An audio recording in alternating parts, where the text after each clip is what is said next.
everybody. Pete Bludworth with Corrections Unfiltered. We have a great show tonight, but before I get started on that, I want to remind everybody, please, before we get too involved, hit that subscribe button. Now, someone brought to my attention that they believe that the subscribe means you have to pay us. It doesn't at all. What it means is that you support us.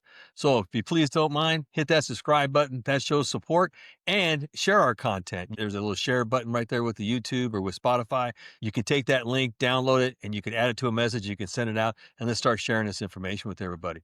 Another thing is, if you like the content of what we're talking about, especially on tonight's show, if you don't mind, hit that like button, because that also signals that we're on the right path. And there's always a comments section. So please go into the comments, let us know what you want to talk about. Let us know if we've done a good job for you.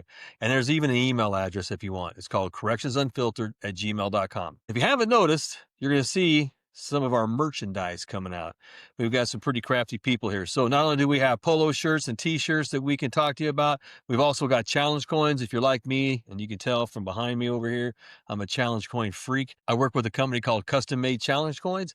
Send us that email. We can talk to you about maybe getting one of these out, sent out to you. Let's talk about tonight. Obviously, we have Mr. Chris McConnell. How you doing, Chris? Hello, everyone. We have Mr. Rick Harnes. Sir, how are you? Yeah, I'm going good. Thanks for having me, Pete. Can't do it without Charlie Bueno. We want to introduce to you Conor Fredericks with one N. Only one N in Conor Fredericks. You'll find him on LinkedIn. Conor, how you doing? That's right. Doing good. How are you? Good. Semper Fi, brother. Semper Fi. Semper Fi. Hey, so why don't you go ahead and run down and tell us a little bit about yourself, your history, how you got into Marine Corps corrections, and give us the, understanding of where you're at in life. Yeah. So, grew up in the son in kind of a law enforcement family. My father's been in corrections and law enforcement as a whole for 3 decades now. I grew up all over the country. I didn't really call any particular place home. And that was largely in part due to the fact that my father was in corrections and he was working for the Federal Bureau of Prisons at the time. So every time he took a promotion, we were moving around the country. We ultimately ended up settling it up in Massachusetts for most of my formative years. And I was playing a pretty high level of hockey there in high school. I actually ended up leaving a traditional high school setting and finished my last couple of years online to kind of pursue hockey at a higher level. Unfortunately, my grades didn't meet my athletic ability, so college was kind of out of the question. And then at 17 years old, I made the decision to join the Marine Corps. My mom made me sit down with every single branch beforehand, full well knowing that I would choose the Marine Corps. Shipped away October of that year when I was 17, and I spent 5 years in. I completed 2 deployments. My first was with a logistics unit on a special purpose MAGTAF. And then once I returned from that deployment, I was assessed and selected for Marine Special Operations Command. And through their training and that pipeline, I ultimately made it down to the team level and did a team deployment to Afghanistan in the beginning of 2019 and returned home from that towards the end of 2019. After I got home from deployment, I got out, returned back home to South Carolina, where my family had relocated to after I joined the Marine Corps, and I became a police officer. Wasn't initially my plan. I had honestly no idea what I was going to do when I got out. I just knew that I wanted to get out, and it's definitely not the best plan when you're looking to get out of the military to not have a plan. But I knew what I was capable of. I kind of knew what my abilities were and what my skill set was that I developed when I was in the Marine Corps. And I felt like law enforcement was a good fit. So I was a night shift cop for about 5 years. I was a canine handler at 2 different departments and spent the entirety of my work on patrol. I loved being a beat cop. I loved patrol work. I was every bit of running and gunning and foot chasing and jumping through people's backyards at 2 a.m. And I ate it up. I absolutely ate it up. It was like an addiction for me. And in the latter portion of 2022, my mother was diagnosed with breast cancer. And when she was diagnosed with breast cancer, I decided to take a look at some new career options just so I could have a better schedule to, more accommodate her and help her out while she was going through treatment. And my dad had actually reached out to me and he was like, hey, look at this job over here in the corrections department. And it was actually about a $20,000 raise from what I was making on the street as a cop. So I started looking at it a little bit more serious. And, ultimately he wanted me to go and kind of tour one of the institutions and just kind of see if it was fit for me. So I did. And it ended up not phasing me as much as I thought it was. I was honestly pretty scared when I went in at first. And then once I got in there, I realized that it's not as bad as they say. You just got to have a little bit of patience. So I took the job and I did it for about a year and a half. I want to say close to 2 years. And unfortunately, I was stabbed in the line of duty, and then nearly lost my life for it. And I got out of the profession, so now I'm exploring some other avenues at the moment. Man, what a story. What a story. Well, one, thank you for your service. Thank you for your service to your community. Thank you for joining the corrections. I'm very, very sorry about the incident that took place. Hey, Connor. Of course, welcome Hey, to Corrections Unfiltered. thank you. I enjoy following you and your father on LinkedIn. And I'll echo what Pete said. Thank you for your military service along with your public service. Thank you. In corrections, you always hear inherent risk. But what is inherent risk? It's the natural underlying risk of a job before any specific controls are put in place. Now, until something bad happens, inherent risk is really just a catchy phrase. But in your case, something did happen. Something terrible happened. And statistics out there estimate 1 out of every 5 correctional officers will be assaulted during their career. Now, if you spend any length of time working in higher security institutions, you most likely have been assaulted. Generally a minor assault like being pushed or punched or bumped, or perhaps something thrown on you or at you. You, on the other hand, you were assaulted, major assault, by multiple inmates. You were punched, hit with a lock and a sock, and stabbed multiple times. I know you mentioned that, but can you walk us through that day? Yeah. Pretty normal day, honestly. Up until that point, it was business as usual. I worked at a very, very violent and disruptive maximum security institution. Where I worked was at one point in time was home to a major riot. A former director had reached out to me and said, "Hey, do you mind coming up to this institution and kind of helping elevate what we have going on here?" My actual title within the DOC was a CERT commander, so I was a correctional emergency response team commander. So I'd gone up there to help out the institution, and kind of see where we could take things and see how we could improve the safety. But on the day of the assault, I could remember it being pretty tense. And I was sitting in my office, actually. I wasn't even out on the yard at the time. I got a phone call from a lieutenant who was down in a housing unit, and she said that she was having some issues with an inmate that wouldn't go behind his door for count. Or maybe it wasn't for count. He was just giving her problems, and she wanted him behind a door, and he didn't want to go. It was pretty outside the realm of what an emergency response team commander should be doing. But if I was in a position to help out, I would help out. So my mindset was kind of anything that I could do to kind of help out on the yard and ease some of the pain and help these officers out, I would do it. So I went down and responded to the unit. I recognized the inmate who she was having problems with. We had dealt with them maybe like a month prior. We conducted a cell search on him. I can't remember what exactly for. Um, but I had a little bit of rapport with him. I knew him, and I'd talked to him before in the yard. And, I kind of asked him and explained to him, hey, man, you need to go behind the door. This isn't an option. We're not, here to negotiate. And ultimately, we kind of de-escalated and worked it out. And he was basically like, I'll let you shut my door, but I won't let her shut the door. Which normally, I could go either way on that. That could be a pre-attack indicator, or it could just be an inmate who's really tired of dealing with one officer and wants to deal with another. I took it as the latter, so I stepped in to close the door. And he physically attempted to remove me from the cell. And at that time, I administered my OC, and then the fight was on. We were up on the top tier of the unit, and it was a physical, very, very physical fight. Um, I was covered in gas, could hardly see. Um, at one point in time, I noticed another inmate, a smaller inmate, coming towards me with his tablet raised over his head, trying to use his tablet as a weapon. And knowing what I know about those tablets, they're pretty stout, they're pretty heavy.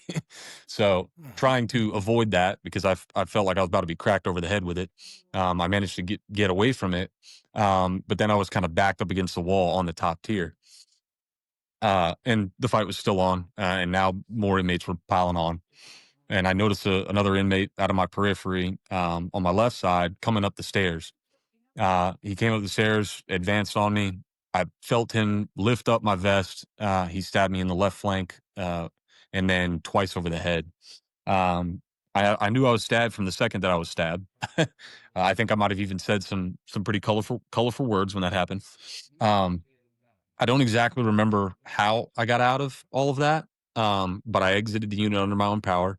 And while I was on the yard, I you know through the glimpses between OC spray where I could see, I was kind of orienting myself on the yard, and so I was making my way towards our medical unit, and I ended up collapsing because I was struggling to breathe at that point, and I didn't realize at the time that the stab wound had punctured my lung, um, and so still couldn't see really well. I was on the ground, but I could hear officers around me responding to it, and I could tell based off their voices, I knew exactly who was coming and kind of what the general sentiment of about what was going on was.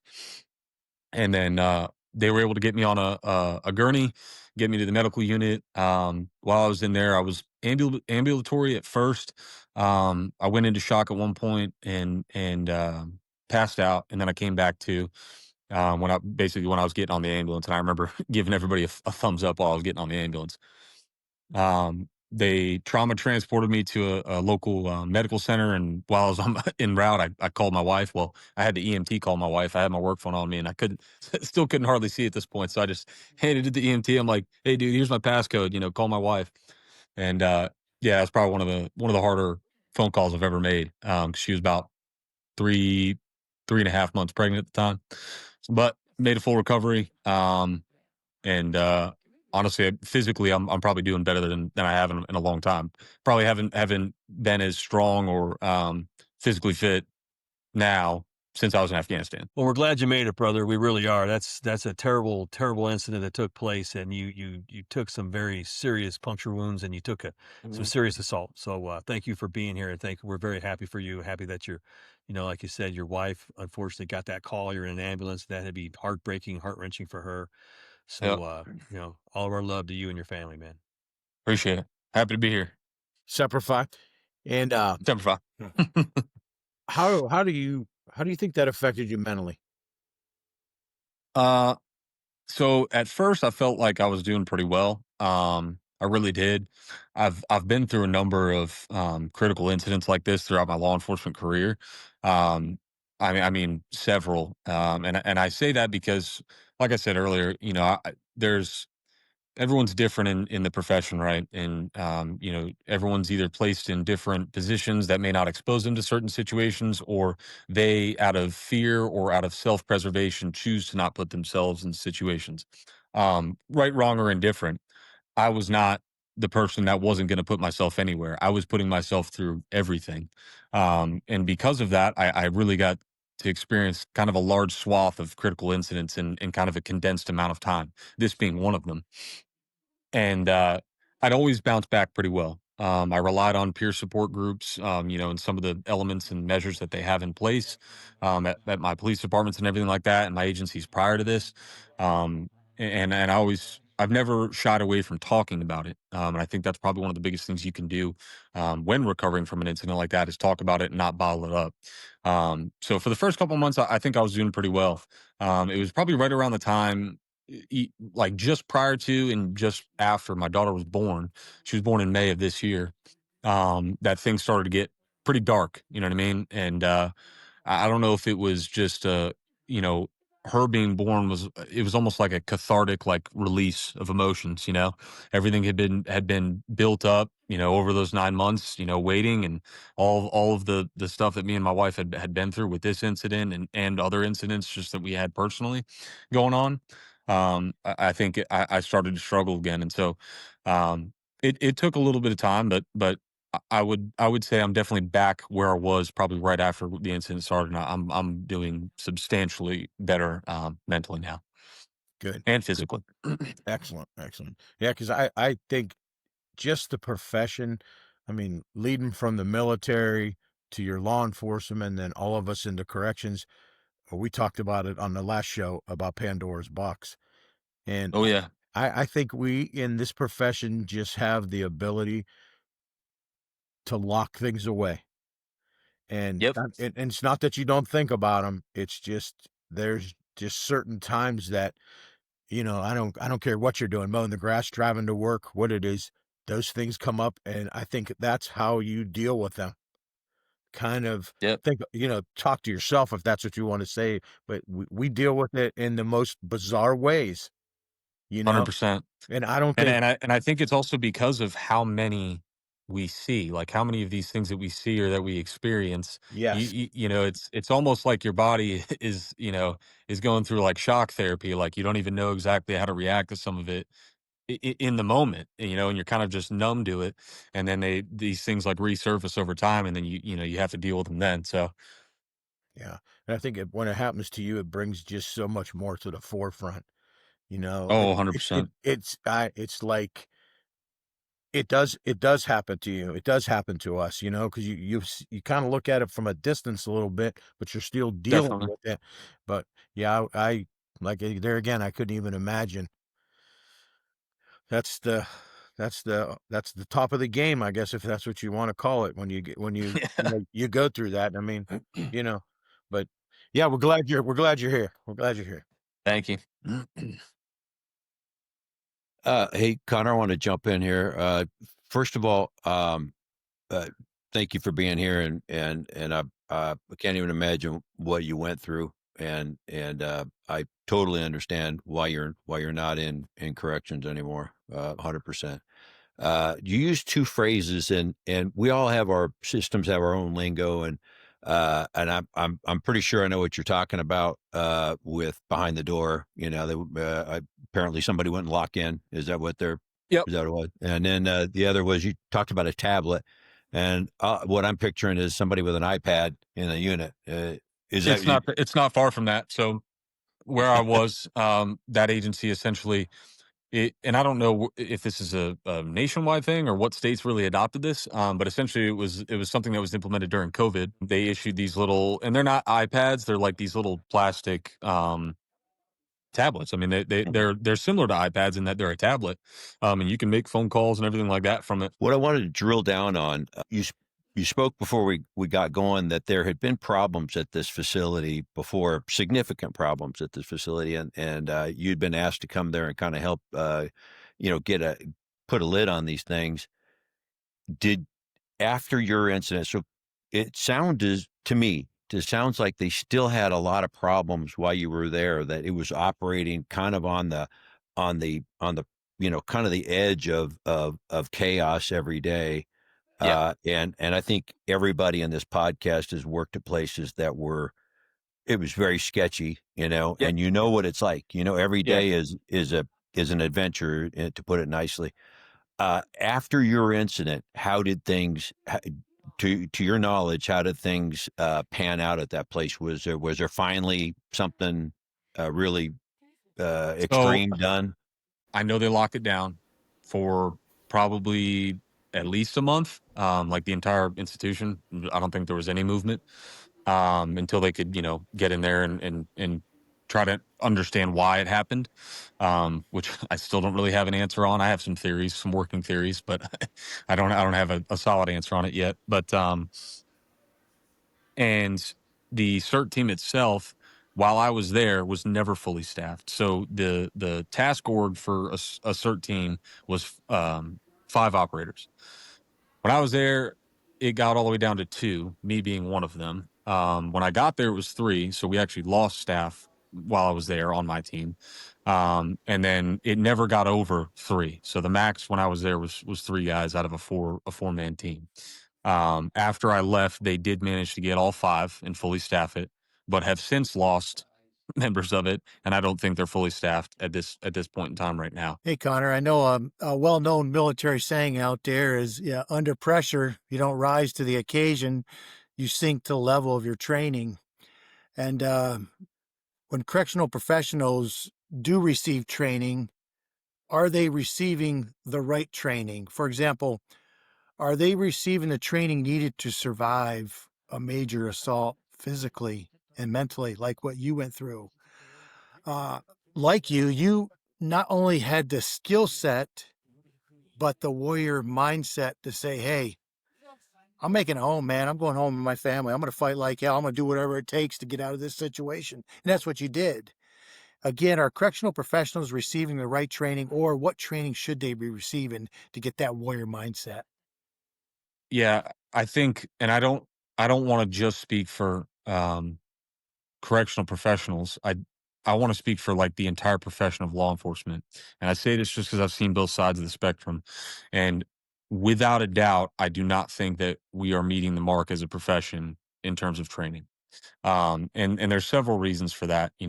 For instance, a lot of the places where I worked were operating off of training curriculums that were established back in like the 80s, or the 90s, or the early 2000s. Well, I think we all can agree that times have changed, and with it, so have the tactics of the inmates or the suspects that you're dealing with on the street.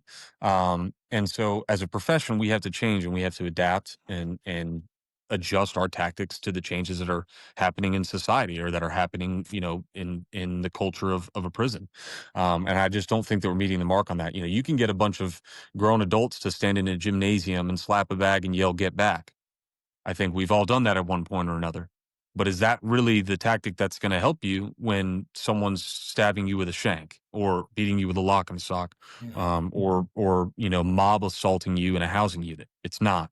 And so I think, there's many things that can be done in terms of training. I don't have like a blanket answer for all of it. I think one area where we could seriously improve would be allowing martial arts in our defensive tactics curriculums. Um, for instance, I started my law enforcement career, and 2 months later, the incident with George Floyd happened.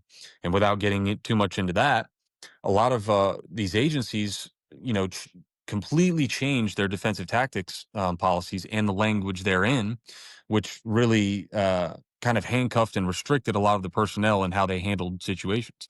In a deadly force situation, you should be able to use any toolkit within your personal arsenal to survive that encounter. It doesn't matter what technique it's called, what the name is, how it's going to be, perceived.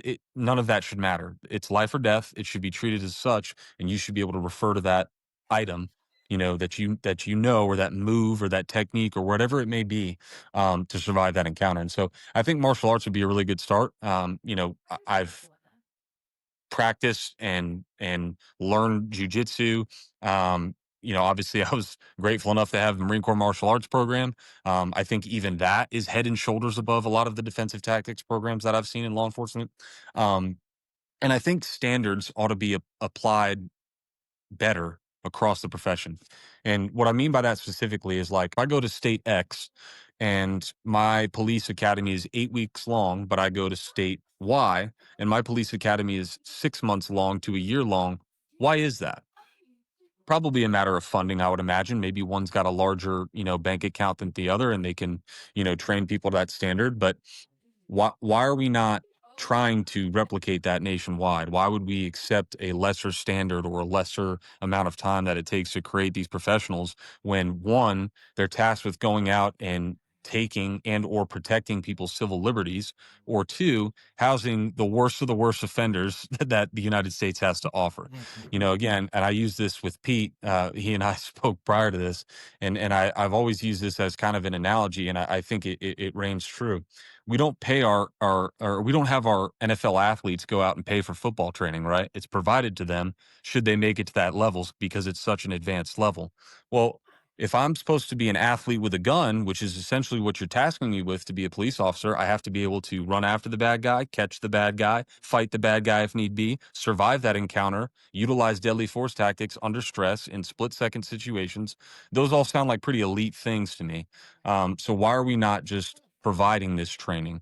As an officer, I don't believe you should have to go out and get the training. Did I do it? Absolutely. Am I like all the other officers in the profession? Absolutely not. Not every officer is on their off time is going to jujitsu training or is taking training on case law or States Supreme Court cases and things like that. It's not happening across the profession. And I think that if we could provide it, you'd see the standards get a lot better across the board. Hmm. Going into that conversation, talking about, raising the standards or at least providing the techniques and the things that will make people safe. Like you said, there's so many different types of martial arts and things that could get involved. Some people will say, I like to kick, where I like to grapple, where I like to this, or I like to that. So defensive tactics courses are basically designed to say, if you don't have a plan, we're going to give you a plan. And it's going to be a basic plan for grips, grabs, chokes, body holds, stuff like that. And Right. the part that, and I did a little bit of that when I was working in the prison systems. Part of that is the participant has to take it seriously. Yeah. And I can go back and say, I remember, a particular person that either I was providing training to or someone was providing training to, and I saw their lackadaisical attitude in training. I saw them trying to get to breaks rather than trying to come back in the classroom, not wanting to put on the equipment, not wanting to put on a mouthpiece. So that way we could go, ramp up our stress to each other just a little bit more. But when things went wrong, boy, they were there to criticize the whole world for a lack of training. It's like, but you didn't participate. I was there when the training was provided to you, and you chose not to participate. And that's always been something that's kind of burned in my blood, is to say that we can give, you're absolutely right. We need to get the best fundamental course that people can do based upon the equipment and the tools that they carry with them. I agree. They got to participate too. And until they do that, you're going to see watered down stuff, because people will say, 100%. wait a minute, if I can't post Bobby because Bobby didn't pass self-defense course, I'm another officer down on shift. My shift is short again tonight. So instead of having my CERT commander be CERT commander, I got CERT commander down there standing in the chow hall. Oh, sure, he's gaining intelligence and information, but he's not doing what I need the CERT commander to do. So we just got to make sure that, I think, as part of that process you're talking about, is that we talk to the staff about that warrior mindset, about making sure that when you go into these trainings, we're going to start out slow and we're just going to be doing this. But eventually we got to ramp that up, because when it happens, like, go through the description you had about OC in your eyes. So you got limited visibility, limited ability to breathe. You got the irritations of that happening to you. Oh, and by the way, there's also people beating you and stabbing you. Right? Well, you got to be able to think your way through that process. Yeah, Conor, you brought up super good points, and we always one of the things we everybody in this podcast goes on about is the lack of training from whatever system we're from. The budget's always an issue. The budget doesn't allow us to hire enough staff. You're always running. If you're at 90% staff, and man, you're doing great. And the 90% of yesterday is a lot different than the 90% today. And I think Pete brought up one of the best points in that. It's like you say, you went out on your own and you got ready, and you had that warrior mindset. And I felt like I always tried to do the same thing. I always wanted to be ready. I wanted to be physically able to handle myself, because I didn't want the operations lieutenant having to get a meat wagon for me, because I couldn't handle myself. And while they're pulling bodies off the yard, and then get into a situation like you were in, and you were in great shape, and you were preparing yourself for physical altercations, and to still be overwhelmed. It goes back to the staff.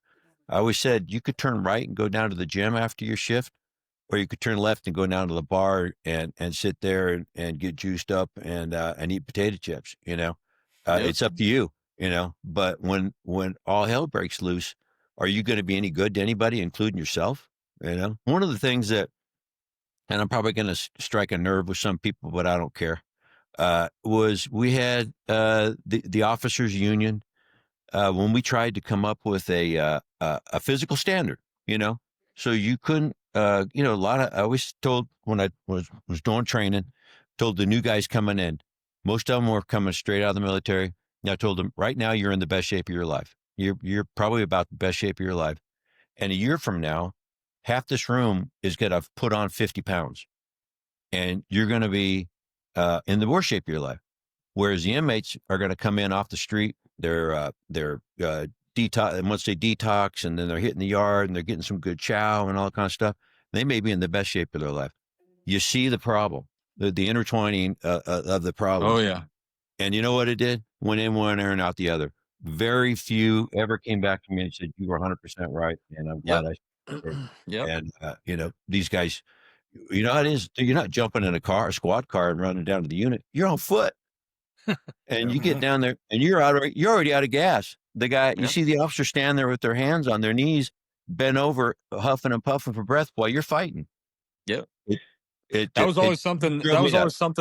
that stood out to me too. You'd have I'd always have the occasional I guess armchair quarterback yelling at me as I was running down to the unit. Oh yeah. And again, me being full of piss and vinegar like I was, still am. I'm running down to the unit and I hear him yelling from about 120 yards behind me. You better stop running or you're gonna be tired when you get down there. And I'm thinking to myself the whole time, I'm not gonna be tired. I'm in shape. I trained for this. And I would get down to the unit and be ready to go, in whatever capacity I was needed. So I think again, and it does all come back to mindset. This profession requires a certain mindset every single day. And I think it's too often that guys get complacent, and they forget that in this game it literally is life or death. It Um, is. and and this profession will be quick to remind you of that in case you've forgotten. So because of that, I think every day if you're not doing something to sharpen your skill set, or to make sure that you're going in as prepared as you possibly can, you're doing yourself a disservice. Yeah, I want to jump in there on that because you and I did talk about this before in a different conversation, and that is you like you said, you were ready to run. You were ready to run for a long time. You were ready to get involved in the mix. You trained on the outside as far as got Uh, your own individual training, so on. One of the biggest mistakes that I made was when I was like that when I first started out. Right out of the Marine Corps, same thing. Right out of the Marine Corps, I was in shape, and people loved the fact that yeah, I could get there, and I still had plenty of air in my lungs where I could still do things once I got there. And they counted on that. There's a lot of staff who count on people like you and other people who are able to do that. yep, And we kind of shunned this one guy because he just never seemed to get there in time. He just always seemed to be like around the corner. But what we found was it was just his physical ability didn't allow him to do the things that we were able to do. I happened to be part of a very small pack of guys on the same shift that were in the same kind of physical condition, and we could get there quick.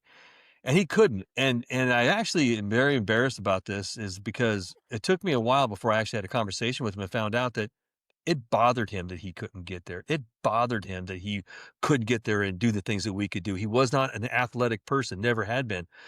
But what he did do for us was he showed up with the evidence kit.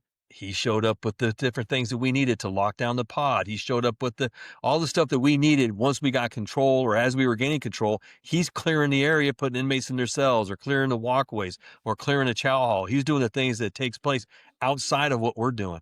And so everybody brings value. Everybody brings value. It just has to be a warrior mindset value.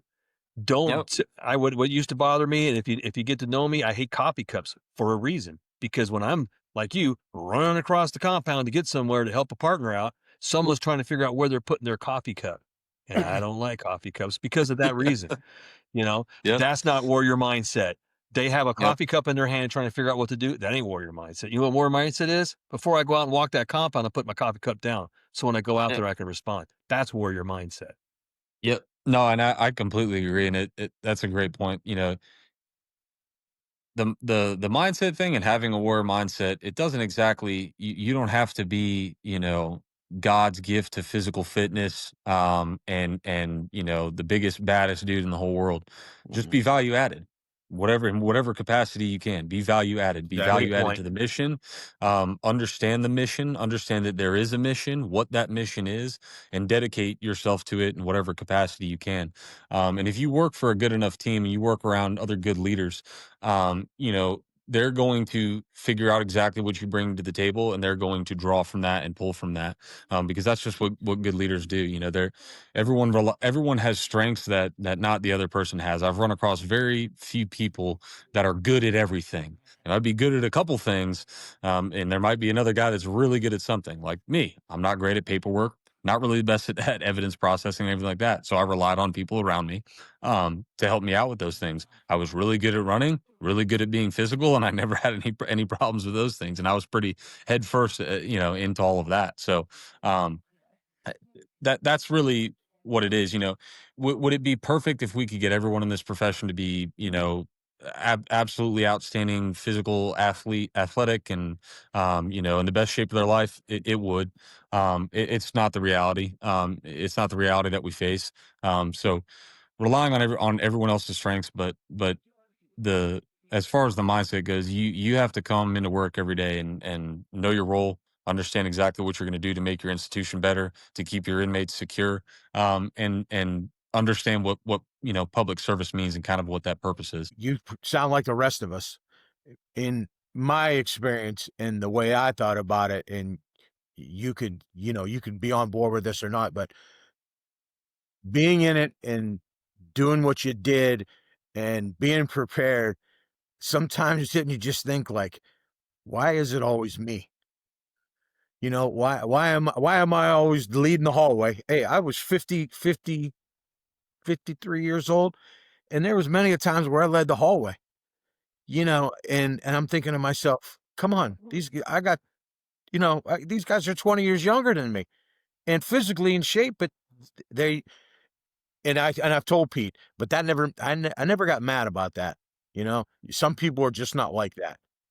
But I listened to you talk, and it's like, see, and I think that's just a correction mind. Period.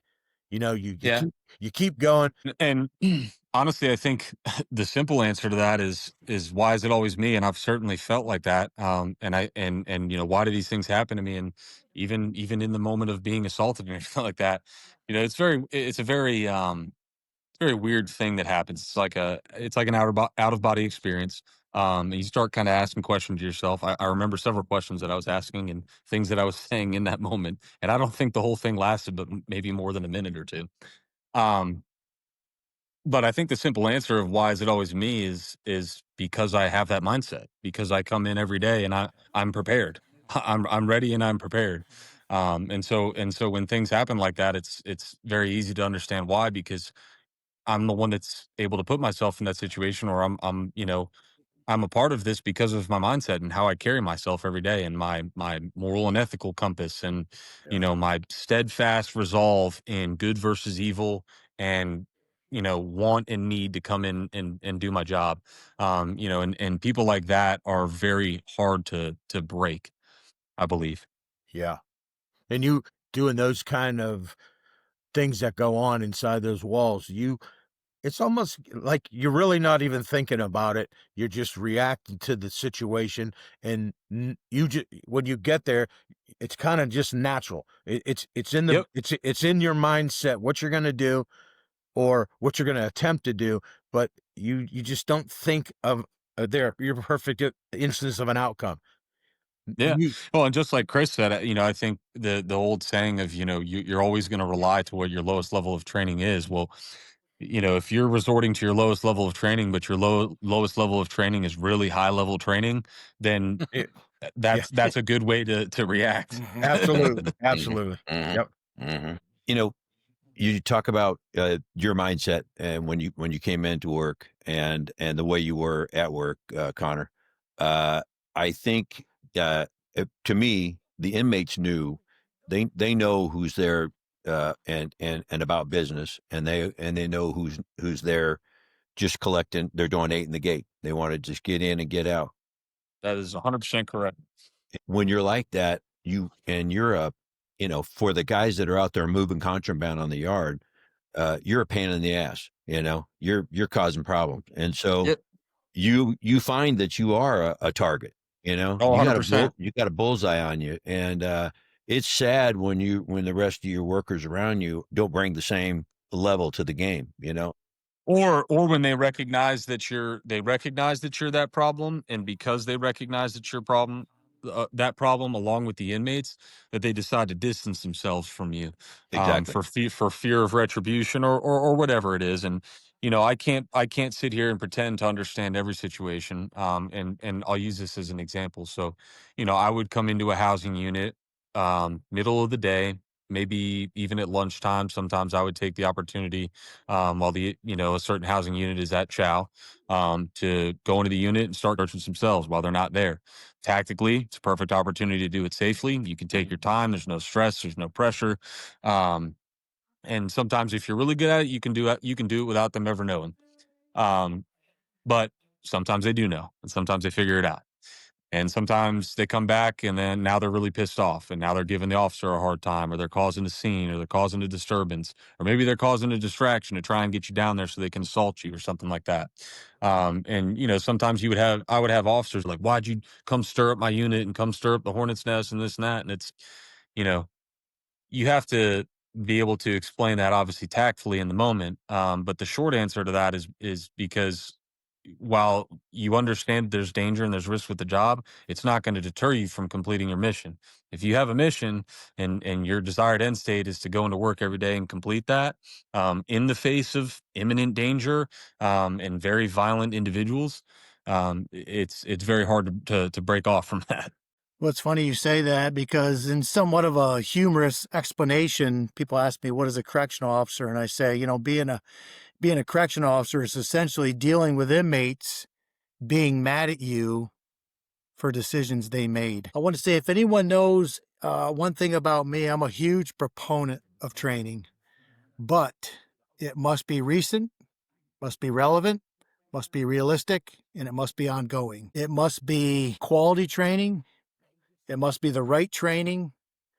The end user must retain the training.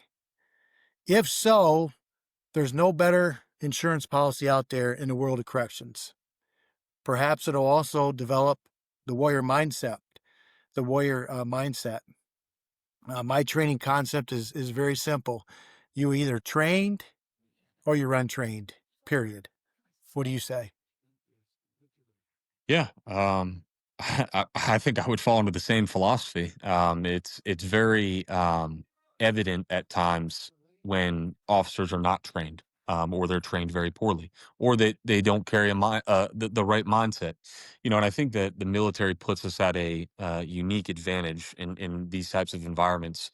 Um, in my CERT uniform, I wasn't always wearing, a traditional, button down with a collar and everything like that. Really just a t-shirt, an athletic t-shirt, and I would wear my BDU pants. Um, but you can best believe that they were the best damn looking t-shirt and BDU pants in the entire institution every day, along with my boots. When we talk about mindset, it's everything. It's the mission. It's how you do the job, why you do the job. Why you do the job is probably the most important. But it's also your appearance. One thing you can do as a leader, and I think being in the Marine Corps has instilled this concept in me too, is that everybody's a leader. Doesn't matter what your rank is, full bird all the way down to PFC or a private. Everybody's a leader, and everybody can be a leader. So as a leader, if I see somebody who looks like they don't want to be at work regularly, have a conversation with them. Kind of see where they're coming from, or provide them. My generation, for whatever reason, is big on the why. Um, you need to go do something. Why? Well, I mean, that's just the way that my generation works, unfortunately. But again, if you can provide that why and you can provide that context, you're able to get a little bit more buy-in. So, if I approach an officer and say, "Hey, man, your uniform's not looking too great. Can I explain to you real quick why that's important?" Okay. Yeah. Well, that's important because if you come in every day and you look like a slouch and your shirt's untucked or it's wrinkled and it looks like you just pulled it out of the dryer, or you don't have belt keepers on and your belt's just kind of dangling all over the place, well, the inmates aren't going to take you seriously. And if the inmates don't take you seriously, then they're going to start doing things to test you more, or they might feel like they could physically assault you because you're not prepared and your gear's hanging off of you. You know, doing those things, providing that context to officers, and not only kind of bolsters the level of safety and security around the institution. But it gives these officers and everything like that confidence. And you never know. It could take one conversation with an officer to give them that mindset or that step in the direction for them to develop that mindset. And then you may have just transformed someone who's cut from that same cloth as you. So Mhm. I think doing those things and having those conversations is really important. We used the term earlier. I think Rick used the term, or someone used the term, "ate and hit the gate." And that's a common term that people use to say it's a person who just comes to do their job and they leave. Well, I have Yep, no problem with people who are ate and hit the gate as long as they're doing their job. And that's the whole that's point. it. Be a strong gate. Don't just be a gate that folds like a lawn chair. Be a strong gate. When you show up, do your job, leave. I think one of the biggest things that I've noticed over time is and I brought up what I did. I siloed myself from another employee, and I created a situation where he was intimidated to work with me, and I saw no value in him. And a word that we often use in corrections is called weak. Well, that person is just weak. However, like you mentioned earlier, there are certain areas that you struggle with, whether it's going to be the evidence collection, documentation, and that type of stuff. There's plenty of areas that I struggle with. But you know what? Those people firm me up. So my weaknesses are fixed by their strengths. My strengths of being able to run places, do things, and use the physical skills that I had fix their weaknesses. I think if we can all just shed where we isolate away from other people, we may be able to work as a better cohesive team and respect what everybody brings to the table. But here's what I say to that. You better bring it to the table. Hey, although we talked about training and in the warrior mindset, we got here from your traumatic incident, which not only affected you, your entire family, your friends, coworkers, heck, anyone that actually knew you. If you don't mind sharing, how did you get through post-assault? But more importantly, how are you doing today? Yeah. Honestly, I think what helped me get through post assault is what helped me get through the assault, which was the fact that I knew I had my baby girl on the way. It hit me instantly in that moment when things started hitting the fan. All I could think about was my wife and my daughter, who wasn't even here yet, and it turned me into an animal. I turned into a completely different animal, and some I know one of you guys said it earlier, but it was essentially I'm going to do whatever it takes to survive this encounter, to get out of here. So. And I've kind of carried that mindset with me since then. Is I don't it's not something that's often discussed. I think it probably should be discussed a little bit more. So I'll do it here briefly. But PTSD is real. It's very real in law enforcement. Frankly, I think it might even be more amplified in law enforcement than even so in the military. Um, and I say that again, going back to what we spoke about earlier, when you compound so many traumatic incidents on top of each other, the PTSD factor becomes very, very real. And it's an animal that you have to deal with head on. Um, Talking about things is really helpful in that regard. Um, but having what I have now in terms of my family and everything like that, is my main reason for existence at this point. It has taught me. I think there's many defining moments in life that you have. My assault being one of them, and you know, once something like that happens to you, you have kind of this profound epiphany about life. And what I've found now more than ever is that I've been able to kind of focus on the small things in life and the little things in life, and every day that I get to spend with my wife, my daughter is, it's the best thing in the world. And I think about in 3 weeks from now, it'll be exactly a year from my assault. And, I think about all the things that I could have missed had I not had the right mindset, had I not had the right training, to survive that encounter. I think about all the things that I could have missed. So, and those are the things that motivate me and excite me, and have ultimately helped my recovery entirely from that. Connor, I wanted to just kind of bring up this point. The institution that you were working at, when you have the chance to work in institutions where the controls are in place and everything's working, a lot of people that really don't bring their warrior mentality to the game they're not tasked, so much. But places that like where you were working at, everybody bringing it to the game is essential. And when Yep. you don't have that, it's like having missing teeth. That's a major factor in there. So for people out there, I guess watching this that don't know anything about corrections, there are a lot of really well-run facilities, and there's some out there that are just not running well, and they may have the good people working there, like yourself. I completely agree. And I'll be the first to admit that I suffered burnout, bad, couple times. The lesson there is that you have to be, again, with mindset. You really have to be strong in your convictions and your reasons for doing the job. I think that is. I can't underscore that enough. How vital that is in this profession is to understand why you're doing something, and be absolutely resolute in accomplishing that mission every single day when you go in. And that I believe encompasses what having a warrior mindset is. This is my gut feeling, Conor. This is just me coming to you. You are definitely going back to corrections. I'm sorry to tell you. You're going back. Don't put that on. Come on, Charlie, don't do that to him. Yes. So, Conor, we've had some great conversation, and I tell you, one, very happy that things worked out to where you're sitting here with us tonight. And we appreciate the candor that you've had in this conversation. We're glad that you were here to be able to bring a lot of this stuff to the attention, because we do need to talk about this, and staff need to understand you're not going to a daycare. You're going to a place where there are criminals who've been removed from society for a period of time, and you're there to provide that supervision. So, considering everything that you've been through, now I'm going to put you in a position of, I'm a shift supervisor. I've got my shift standing out there in front of me. I've checked off the list and made sure everybody's here tonight. We're fully staffed. What would be the shift supervisor Fredericks briefing to get everybody united to make sure we have a great shift tonight? Yeah, I think a lot of what I would try to focus on is everybody relying on everybody else's strengths. So, being the shift supervisor, maybe I don't know everybody's strengths, and I don't know, who's strong in this position and who's strong there, and maybe that my sergeants and lieutenants have a better understanding of who to place where.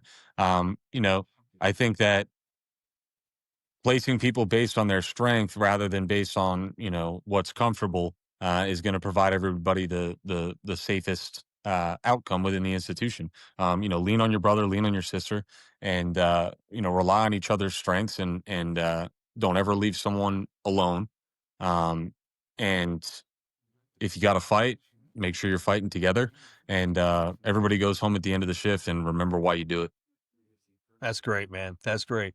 And to everybody who is out there that's listening to this, Conor came very, very candid and told us, some very horrific details and how he survived them. And he talked about the warrior mindset and how we have to make sure when we show up, we do it. There's nothing wrong with aid and hit the gate. Be a strong gate and make sure you're doing it right. There's nothing wrong with telling somebody, I'm not really good at that, because we can find somebody who is, and we can find what you do strong, and we can make sure that shift operates and gets through, and everybody goes home, and everybody goes home safely. So on behalf of Corrections Unfiltered, hey, everybody, I really appreciate this.